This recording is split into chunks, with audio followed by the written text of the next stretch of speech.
Welcome to the Adventures of Adam. I'm Adam, let's adventure! And welcome to my free-to-play Rares Only Plus challenge. In this series, I'll be progressing through the game using only rare, uncommon, and common champions, as well as champions who are free and permanently available to all players. However, this challenge prohibits any limited time promotional champions, as well as any temporary fusions. The reason I set these parameters into place is because I want this challenge to be educational and relatable to as many people as possible for as long as possible. So, with all that out of the way, let's dive in. Alright, so today I've got a special treat. Well, not a special treat, but something that I have been curious about. This little fella right here, I think his name is Ghoulish Ranger. His A3 reads attacks 3 times at random, and then it also says has a 50% chance of placing HP burn. I wasn't sure if only the first hit of the 3 random hits would place HP burn, or if each individual hit has the opportunity to place HP burn. But from this test, you can see here he is, and he placed HP burn on both miscreated monsters. So now that I know that each hit of the 3 random hits has its own chance to place HP burn, I now officially have a Hydra damage dealer. Whew! So, that's really exciting. Awesome. We got our first AoE HP burn champion. So yeah, let's get into the video, guys. And as I was starting to hit record, my alarm went off to remind me to buy my Drexthar fragment. 26 fragments into Drexthar. You can see it took me a few tries to get it to land HP burn on multiple enemies. I tried over and over and over again because I couldn't tell if it was bad RNG, because it's only got a 30% chance to land unbooked. So I did lots of trials. It keeps popping up there. These 5 4-star food champions are currently leveling up to 40. Once they do, I've got the food ready to rank them up into 5 stars. Here, I've got like 33 4-star food chickens, or food champions. So I'm going to rank them up into 5 stars, and when I do, I'm going to make Haikatune my next 6-star. We just got her 2 days ago, or day 32. You get Haikatune on day 30. So here we are. Last night I upgraded the gem mine, so we're finally maxed out on the gem mine. So, Sparring Pit is unlocked, gem mine is upgraded, so now every gem, all my gems that I get from here on out, I can do whatever I want with them. I don't have any other major priorities. I'll probably be spending them on energy to finish events. I might buy some ancient shards, because there's still a lot of champions I need. Speaking of ancient shard, I'm sitting on 5 and 2 void shards. I think we're going to open these today. I'm going to save the sacred shard, and I'm going to accumulate these until I have enough to cash these in for legendary books during summoning events. I thought about saving the void shards too, but there's still a handful of void rares that I need. So Ghoulish Ranger, that guy we saw at the very beginning, this is the skill I was talking about. When it's fully booked, each hit of the 3 times at random has a 50% chance to place HP burn. It's not amazing, but my options are extremely limited. So this is going to be like my best HP burn champion until I get Drexthar and or Akoth the Seared. And those are a long way off. So just having someone who can place HP burn on Hydra is going to be massive in the short term. So there's a few more rares that I'd like, specifically Void, Selenia Nighthawk, or Nightcloak. Very similar to Ghoulish Ranger, attacks 3 times at random, and then each hit has a 75% chance of placing burn. So it's like a lot better. If I get her from my Void shards today, I will prioritize building her over Ghoulish Ranger. But I can't hold out forever. So last week, I was talking about how I wanted to put a rush on farming stage 15 of Minotaur. The reason being is because I feel that if I can get 5 6-star champions, all of whom wearing lifesteal gear with full masteries. So what I mean by full masteries is the tier 6 mastery. This War Master has a 60% chance of inflicting bonus damage while attacking, Against bosses, it'll deal 4% of the target's max HP. If you look at Clan Boss,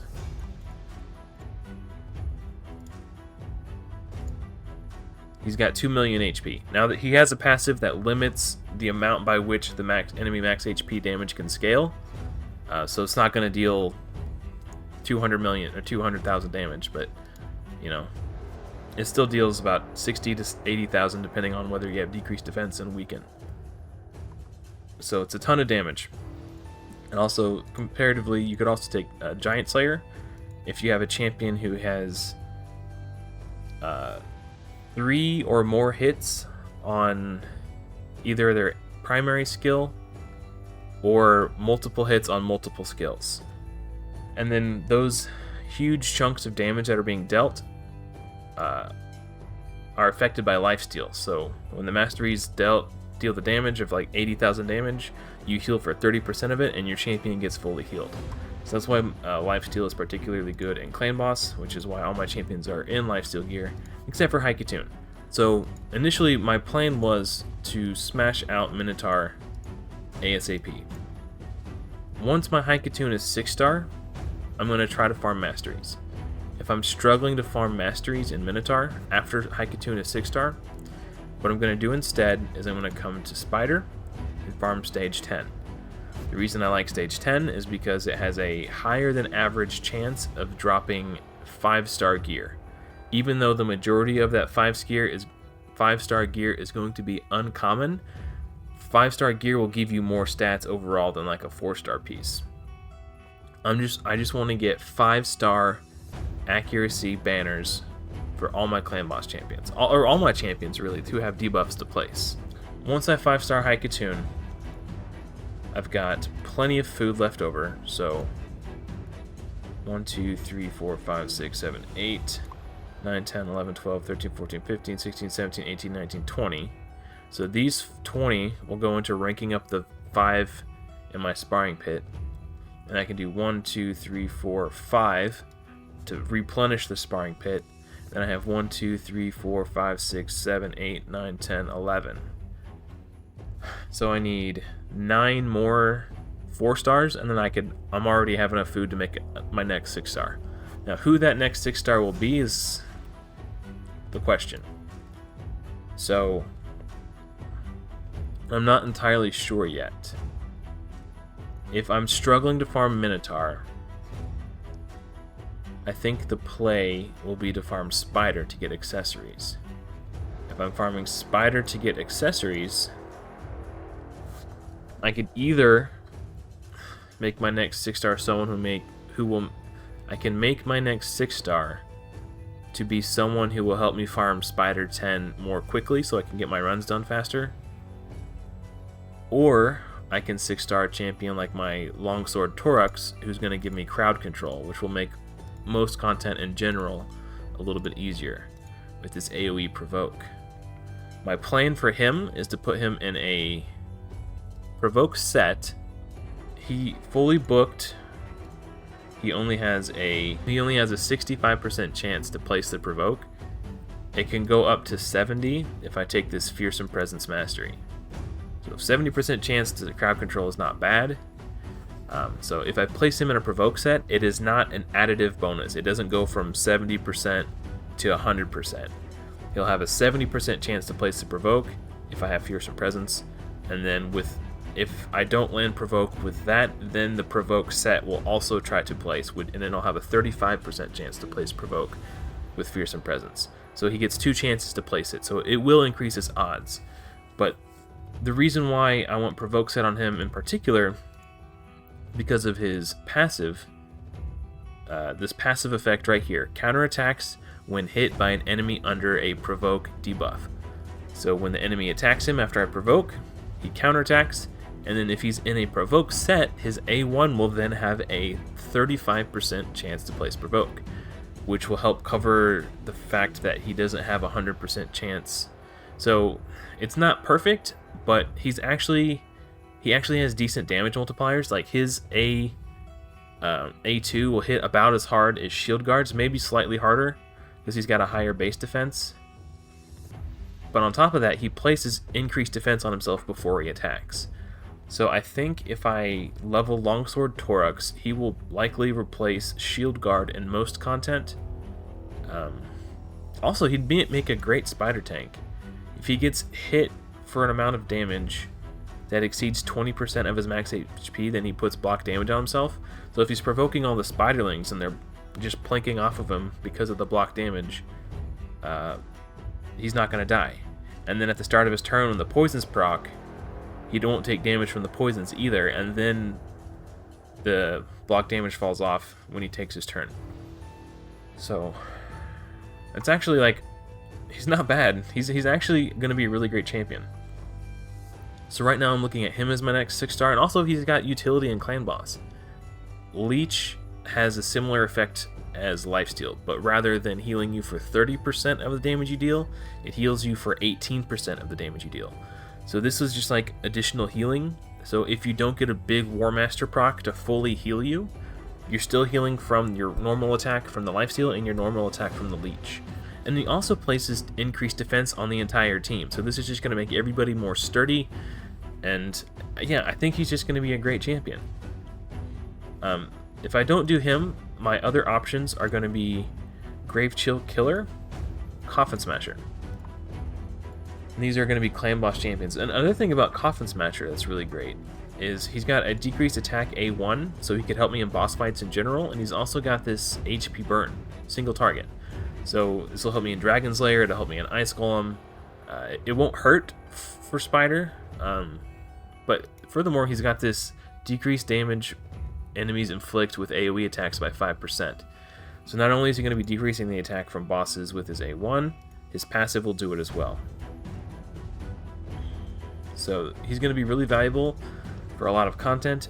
And speaking of bosses, Grave Chill Killer is really my only boss killer champion at the moment. She places 2 poisons on her A3 and a big poison on her A1.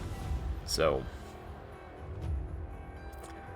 yeah, I'm pretty conflicted. I honestly don't know who to go with, but I definitely want to start building now that I have like my core dungeon team, sort of my one-size-fits-all, high-utility, usable in multiple areas team built. Like, this team kind of covers all my bases. Now I'm at a point where I need to start building specialists. So, and I think Clan Boss is a great place to start. Because even if I build a Clan Boss team, if they've got lifesteal gear and full masteries, they'll be able to punch through dungeons too. Like, just because they're clan boss specialists doesn't mean I won't be able to beat dungeons. So they're still high value champions to invest in. And I think it would be wise to make sure that when I finally do my first mastery grind, I'm grinding masteries on champions I'm going to be using in clan boss. So I think the play for now, I keep waffling on this, but every time I talk through it out loud, it helps me kind of recenter and refocus. I think the best plan for now is to keep farming Spider, and then once I have accessories for everyone who I would like to include in my clan boss team, I'll start building those clan boss champions and then grinding out their masteries.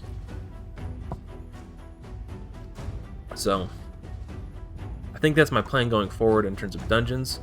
As far as this fusion goes, White Queen and Korra is not within the parameters of my free-to-play Rares Only Plus challenge because she's a temporary fusion. However, I have been... Why is it like this? I have been picking up the fragments here and there where I could. I didn't go for anything that was too stressful because I don't want to stress myself out about it. But I'm going to be using these fragments to convert, hopefully, into fragments for High Mother Mod. I'm still waiting for the opportunity to convert these. I don't know why I can't yet. This Blade Master guy, I've got these 11 fragments here. I want to convert those as well as the fragments for the White Queen and Korra. I guess that would have been easier than trying to dodge out of the way. Let's talk about our Doom Tower progression real quick. So last week I reported that I was stuck on stage 16. This Mortu Macabre was giving me a lot of trouble.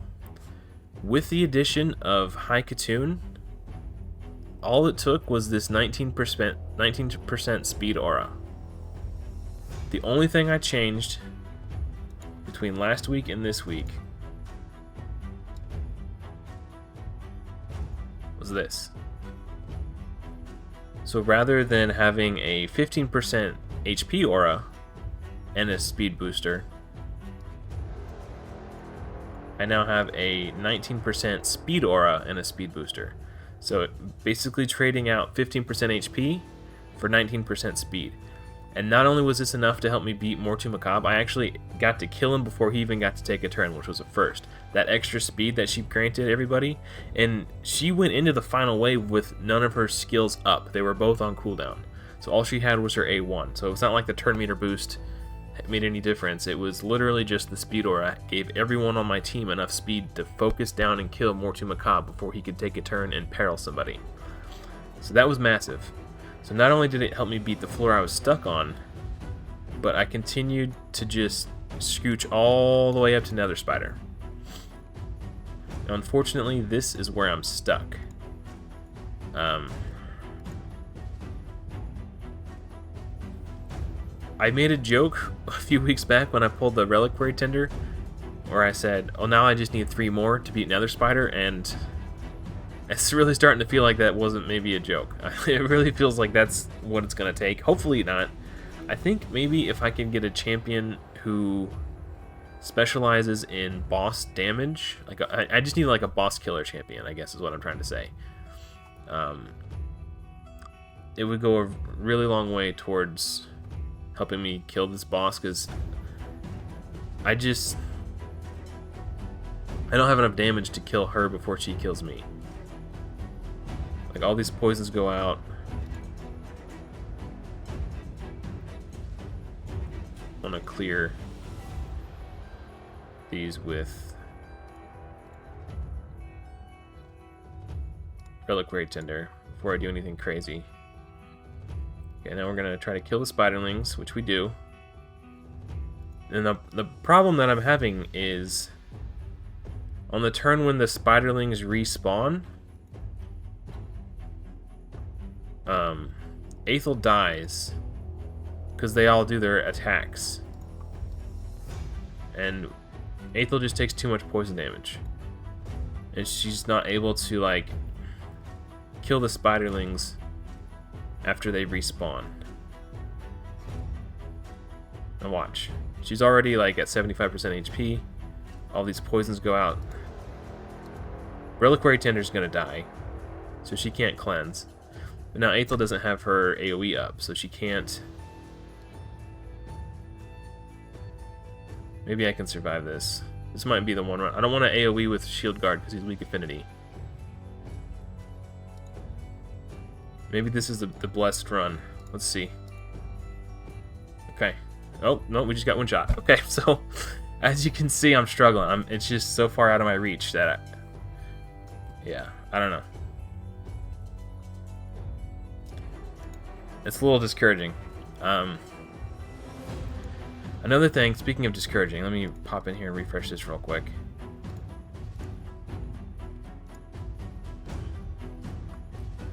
This Forge Pass.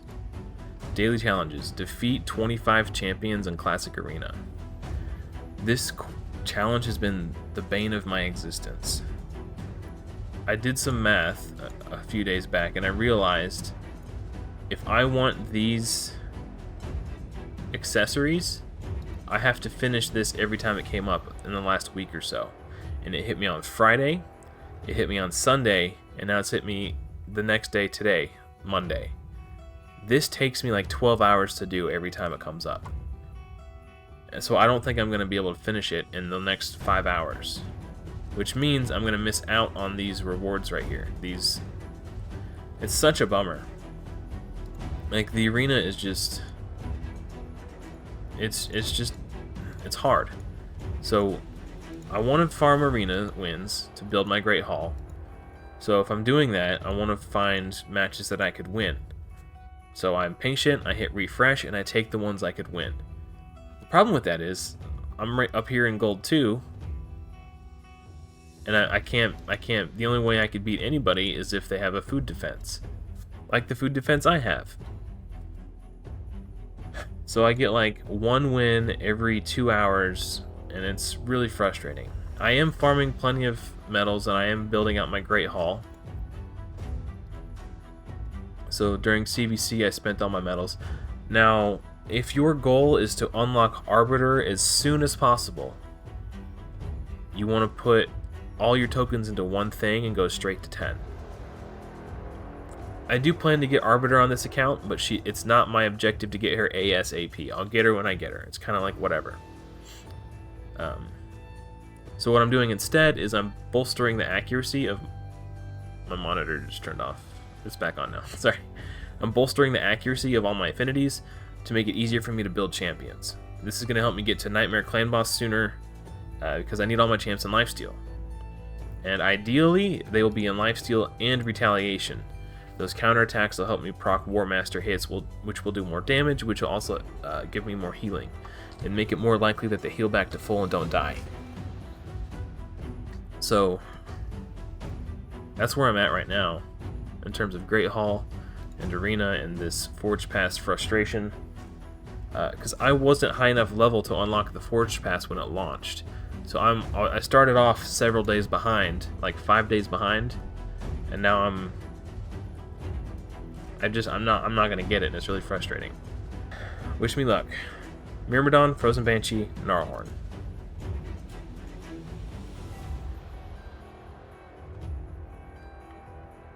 Grumbler was not on my list.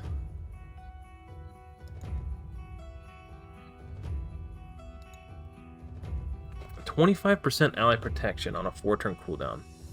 Increased defense on himself. Huh. Heal reduction. Attacks on enemy places 50%. Oh, so this is the weak version. Huh. He's got damage that scales off of HP and defense. I might hold on to him for now. Like 25% ally protection buff is better than... It's on a 3-turn cooldown too, so I wouldn't have to even like speed tune him on a 4-3. I might keep him for now. Well, definitely for Faction Wars. I'm going to need ally protection in every faction for Faction Wars.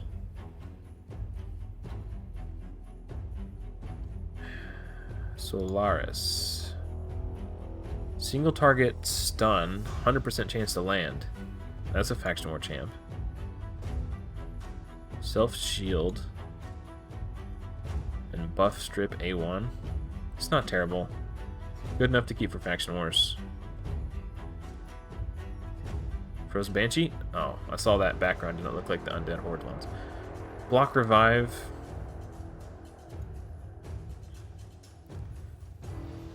I might keep him. I've already got 2. I don't know. I'll have to look at his damage multipliers and compare them to Painsmith. I have 2 copies of Painsmith already who do the same block revive on a 3-turn cooldown.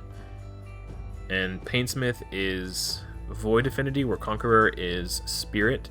So in Doom Tower, if I'm trying to fight like a Rotos wave, and I want to block revive on the Rotos, so see if he can't pop him back up, it'd be better to use a Void Affinity opposed to Spirit. That's something to think about.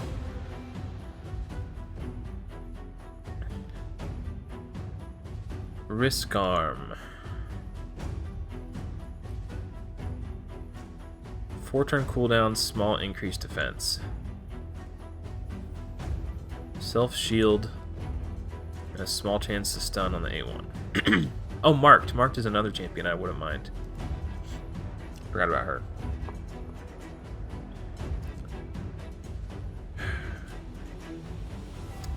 That is a 4-star chicken for me, guys. If you pull Crimson Helm, I believe she can solo Bommel. So, not food for you.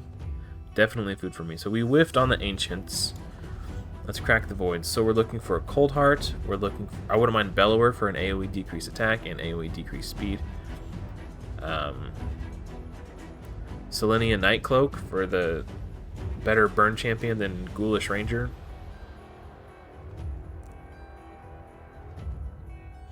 I wouldn't mind another Reliquary Tender. And Seducer for Clan Boss. If I pull Seducer, then I build my Temptress as well.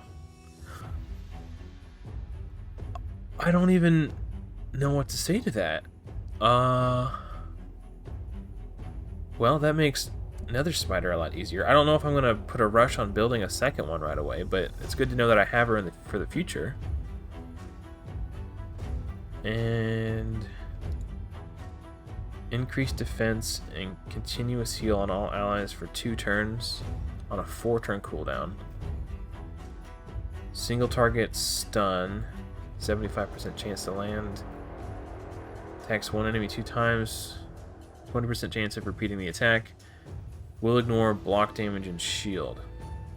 That's actually pretty clutch for Faction Wars against Valkyrie waves, because the Valkyrie waves, some of them also have Warcaster who puts block damage up. What a bummer. I mean, Reliquary Tender's nice. I'm afraid that if I use her early on, everyone's going to complain and tell me that my guides are unrelatable. And oh, dungeons. Okay, so over the last week, the way I completed the dragon event was I took Shield Guard and 4 food champions, and solo dragon 11. The reason I chose to do dragon 11 is because I was looking at the drop rate chances for gear at stages that I could complete using a full group, and they weren't that much better. So the opportunity cost of farming a higher level for slightly better chances of gear, in my opinion, didn't outweigh missing out on free food leveling, especially since there was a champion training event going on. So, I mean, he does it super easy, and if you tuned into the stream last night, you saw me doing this exact same thing on Ice Golem 11 as well.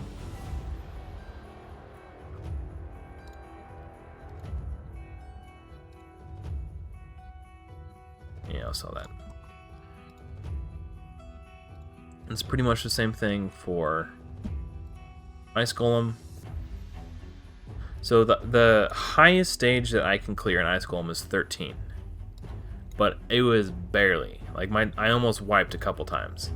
So the only stage I can farm safely, and I have to use a full team to farm this, is 12, which costs 2 more energy than 11. So rather than doing that, I just did stage 11 and farm food. It's because like the difference in drop rates isn't that great going up 1 level from 11 to 12. So again, the opportunity cost wasn't justifiable in my opinion. It wasn't worth it to miss out on all the food I'd be able to farm just so that I could have like minutely better gear drop chances. I'm farming stage 10 of Spider.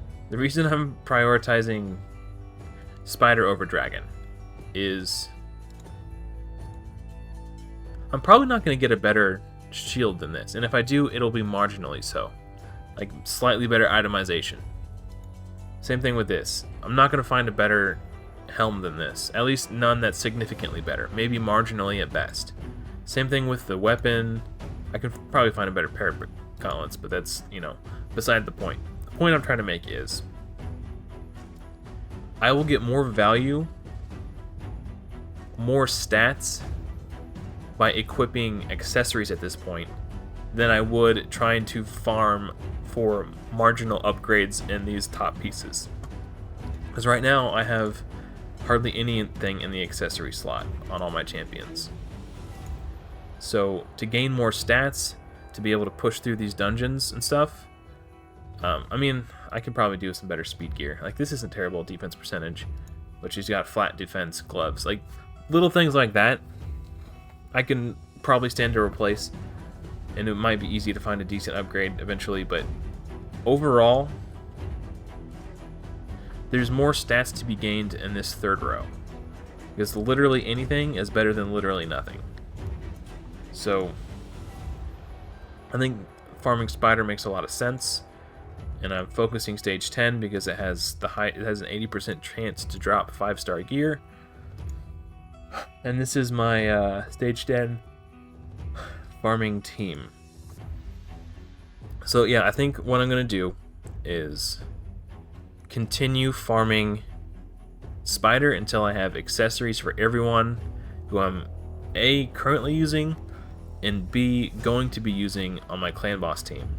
And then once I have figured out who my 5 core clan boss champions are going to be, try to get masteries for those champions first. So we have an HP ring with HP percentage in the substats. 5-star, it's good enough for me. We're going to keep that. Faction Wars. I almost forgot faction. Ooh, baby. Rank 3 chicken. I can't quite do the boss stage yet, but I have unlocked stage 13. Now the reason stage 13 is particularly important is because you go from 2 to 4-star glyphs to 3 to 4-star glyphs. This is a big upgrade. No more 2-star glyphs from Barbarians Faction Wars ever. Perfect, beautiful.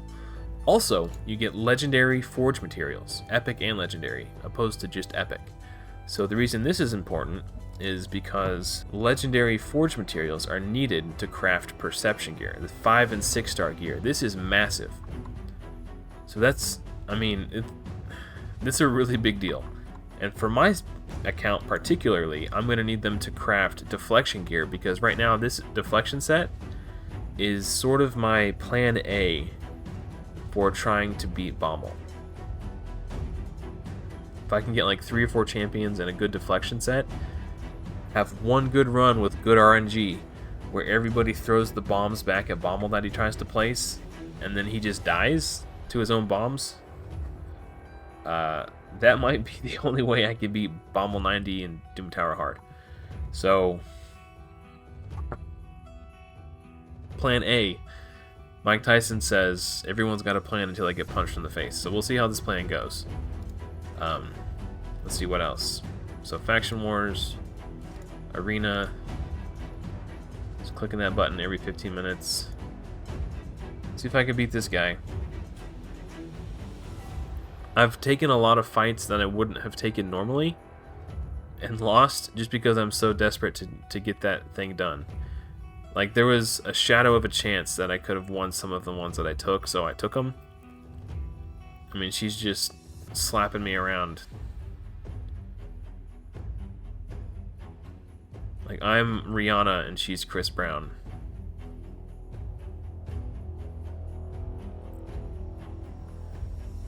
Like, how depressing is this? Like, I appreciate the thought you put out a one-man defense. You thought everyone would be able to fight. But maybe you forgot what it's like to be a new player. I don't know. Or maybe you just don't care. Yeah. I don't know, maybe I'll downrank. If I keep throwing fights on purpose, I'll downrank and find some easier ones, but all it would take is for everyone to do this. That's all I'm saying. It's just a real bummer that I'm not going to be able to collect these accessories because I can't finish this. Like, 3 5-star epic accessories are out of my grasp because people don't want to play nice in the arena. Like, the only time your arena defense actually matters is if you're trying to finish in platinum. Like, my defense has been set like this for weeks. And I'm in the same arena tier as all these people. So 1, 2, 3, 4, 5, 6, 7, 8, 9, 10. Oh, okay. There's overlap from yesterday. But, so as long as you're using your 10 plus the 5 you get from your daily quests, you're not going to downgrade. And if everybody put out easy defenses, we could all just farm our Great Halls faster and the world would be a better place. Oh, you know what? On a more positive note, I am getting very close to a 2 key. Before I put in my 4th key my 3rd key today, I already had 10 million, and it's 11.6 for the top chest. So, generally speaking, when you can 2-key a difficulty, you're just about ready to step up and start 4-keying the next difficulty up. So, I'm getting really close to Brutal. I think the one thing that's like standing between me and Brutal Clan Boss is 5 6-star champions with War Master in lifesteal gear. So, we'll get there soon. And knowing that I'm really anxious to start farming Minotaur. After I 6-star Haikatoon, I'm going to keep farming Spider for now until I'm ready to 6-star Haikatoon, and then once Haikatoon is 6-starred, I'll level her up a bit and see if that's enough to get me through stage 15 Minotaur. And if I could start auto farming Minotaur, I will do that, because I do have lifesteal, lifesteal, lifesteal, lifesteal, lifesteal. So maybe I make Coffin Smasher my next 6-star, and then Haikatoon can come out of the Clan Boss team, make Shield Guard my stun target since he can cleanse the stun off himself. And then if not, I could use Reliquary Tender, like speed tune her so she's cleansing the stuns, or affinity debuffs, whichever I need, whichever's more important on the day. I'll figure it out. We're getting close. We're almost to Brutal. So yeah, I think that pretty much wraps it up. That's everything. We'll unlock Cursed City in 3 levels, and that'll be fun because I haven't actually looked at Cursed City yet. Cursed City came out between the time that I quit playing on my old account and, you know, sometime between starting this account and quitting my last account. So I haven't even looked at Cursed City yet. So I'm going to get my first looks at it when I hit level 52. So we're getting close to that. Hopefully we can look at that next week. So anyway, thanks for watching, guys. Hopefully I'll see you in another video soon. But until next time, happy raiding.